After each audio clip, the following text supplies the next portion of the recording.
What is up, everybody? We're back here at King Film Sports for the final day update of the NBA regular season here. We're going to be going through all of the scenarios here and the seedings as all teams have played 81 games, and tomorrow, Sunday, April 13th, we will see the conclusion of the regular season here. So you're looking at the updated standings through the end of Friday's games, and obviously in the Western Conference, you have the Thunder locked in at the 1 seed, 67 wins. The Rockets seem to be resting their players in a lot of these games, so they are clinched at the number 2 seed at 52 wins, and then the Lakers officially clinched in at the number 3 seed at 50 and 31 there.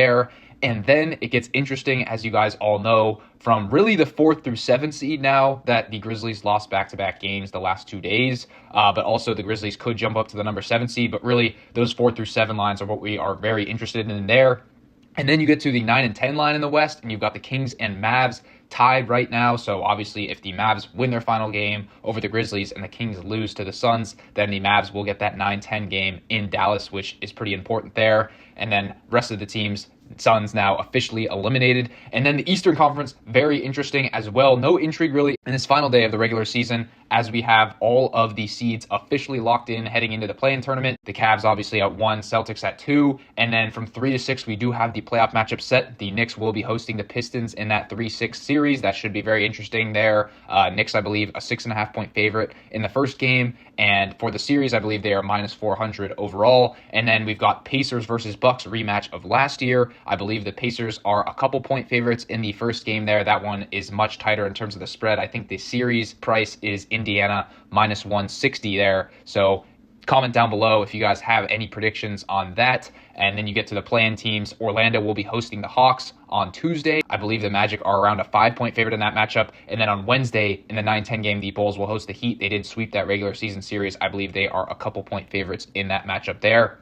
So now let's head into the scenarios for the final day of the regular season here. And you can see in the Western Conference, the Kings and Mavericks are both locked in at either the 9 or 10 seeds. Memphis is either locked into the 7 or the 8. They can go no higher than that, so they are officially in the play-in. And then you see these other teams. Denver could be at any of these seeds, 4 through 7.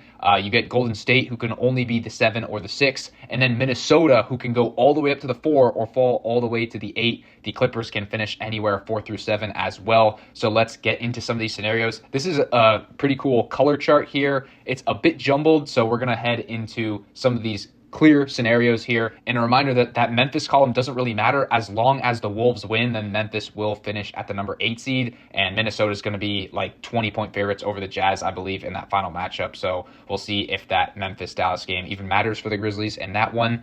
So let's go to the most likely outcomes. We're going to be covering the 4 most likely. So here we have the most likely winners of these games. Warriors-Clippers, that is the game that everyone is going to want to watch. The Warriors are home. They are 4.5 point favorites in that matchup. So let's say they win that matchup.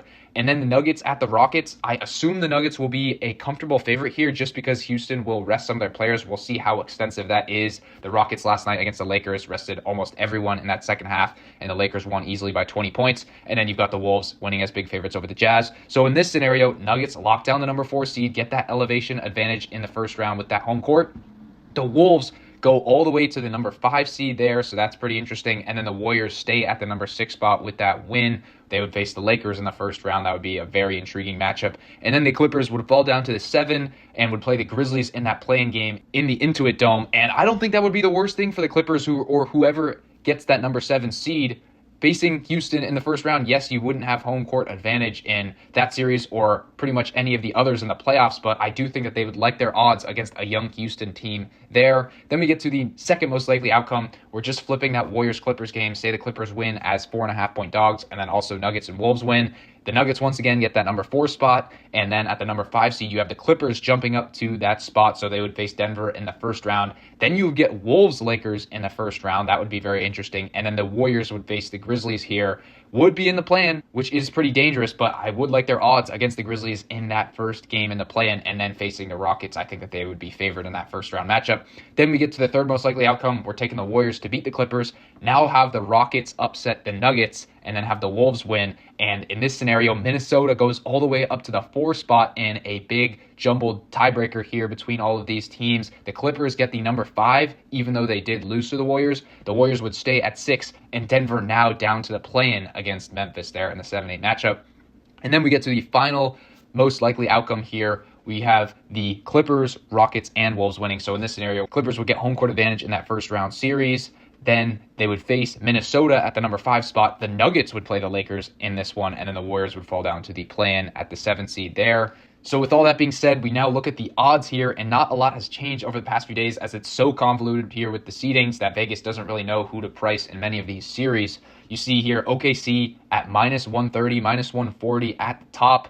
And I think that they got to be licking their chops if they do end up facing the Grizzlies in the first round, and then maybe have both the Warriors and Lakers, or maybe Clippers and Wolves on the other side of the bracket, so that they wouldn't have to face any of those teams until the conference finals there. But you always run into the problem of if a team like the Warriors or the Clippers or the Wolves lose that game to the Grizzlies and then fall to the 8th seed, then that would be a tough first round matchup for the Thunder. Then the Lakers most likely going to play the Warriors in the 6th seed, but we will mull that. And then likewise with the Warriors, they will probably face the Lakers or fall down to the number 7 spot, which might end up being better for them, but also more dangerous falling into the play-in. Then the Nuggets here at the number 4 spot in the odds. I really just don't understand this. Firing Mike Malone, I just think that it's a lot of respect being given to Nikola Jokic as one of the league's best players, and Jamal Murray potentially coming back from injury here. But I think that the Clippers, and specifically the Timberwolves, with their potential paths, could be more dangerous here in a playoff setting. And then you have the very disrespected Rockets at the number 2 seed at number 7 in the odds, and then the Grizzlies basically drawing dead there. So let me know what you guys think heading into the final day of the regular season here. It'll be interesting if they leave all of these futures odds up during the second half of the games on Sunday, because then you will be able to recognize certain paths being drawn if some of these games are blowouts. So if you like a certain path of a team, you could potentially get some closing line value if you take a future on them before the games end, and Vegas really updates all of their odds there. So with all that being said, let me know what you guys think of these teams in the comments down below. As always, you should like and subscribe, and I'll see you guys all in the next one.